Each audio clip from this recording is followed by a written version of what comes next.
Welcome back to Neon Stories. We're two girls that got kicked out of the adult industry, so now we're finding ways to pay the bills. Today, we are reading stories of people's most embarrassing naughty stories. Let's get into it. Meow. I know what I said. Story 1. So it was my 18th birthday. It was about 12:30 a.m. at my house, and my girlfriend of the time and I were laying on the couch watching a movie. My family had gone to bed earlier, and my girlfriend turns her head and says to me, "I'm gonna give you your birthday present now." We start going at it on the couch, and everything's going well. We're in the spooning position, and there's a blanket covering us up from the waist down. Not too much motion at the time, just some good grinding. But I was balls deep in her. The room suddenly got lighter, but a very natural, non-electric light was the cause. My eyes looked up in shock as I see my mother, father, and sister with a birthday cake walking into the room, singing happy birthday. Go shawty, it's your birthday. We're gonna party like it's your birthday. No, not that song, unfortunately.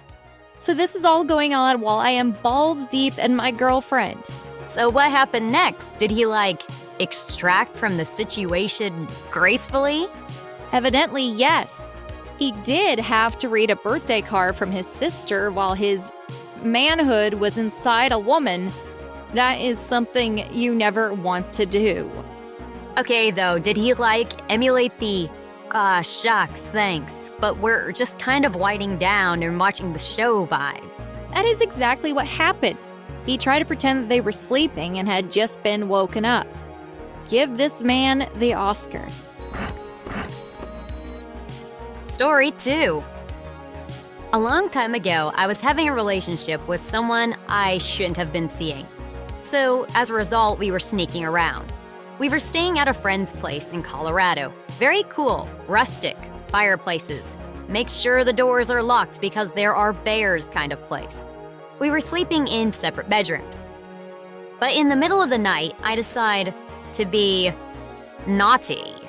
So I psyched myself into thinking I'm this uber sex kitten. What did you say? Just run with it. I put on nothing but a bathrobe and sneak into his room. I slip out of my robe and under the sheets where he is asleep. I climb on top of him, intending to wake him up mid-morning wood and embody the sexually adventurous fantasy woman I've created in my head. Suddenly, he wakes up and starts screaming. He pushes me off the bed because, get this, he thought I was a bear. This stellar moment was followed by wild confusion on his part, saying questions such as, "What are you doing? Why are you here?" Not exactly my dream scenario. Dear Lord, this guy is afraid of bears. Reminds me of a shoot I did back in my early days for a movie. He was quite the ride. Avery, that wasn't an actor. It was a live bear. You had sex with a bear. Not the worst movie I ever participated in. It was a bear, Avery. A fucking bear. You're right, it was a fucking bear. This also resulted in me hiding under the bed for about 15 minutes in case our friend came looking to see what the yelling and loud thump was about.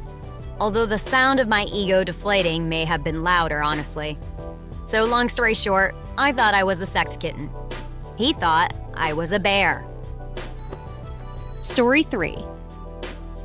About 10 years ago, I took my girlfriend to a small bed and breakfast in Harpers Ferry, Virginia for the weekend. It was really pretty up there, and being so far away from the city, you could see the Milky Way at night. Milky Way would be a great name for an adult star. Low-key, I agree. Anyways, we're taking a drive around dusk when my girlfriend spots an old Civil War cemetery. We stop and get out a blanket, a bottle of wine, and my big Maglite flashlight. I said flashlight, not fleshlight. Get your head out of the gutter. Now back to the story about boning. Needless to say, darkness and drunkenness evidently combine well for this, as we start bonking away on old Caleb's burial plot. After I give her the best 20 seconds of her life, we're just laying there nude, enjoying the stars and the warm summer night, when a carload full of teenagers pulls up and starts walking through the cemetery. probably to do what we were doing. They're coming straight at us. The girlfriend starts to panic because all of our clothes are hanging on some headstone about 4 graves away and we're completely nude. I tell her to sit back and watch the show.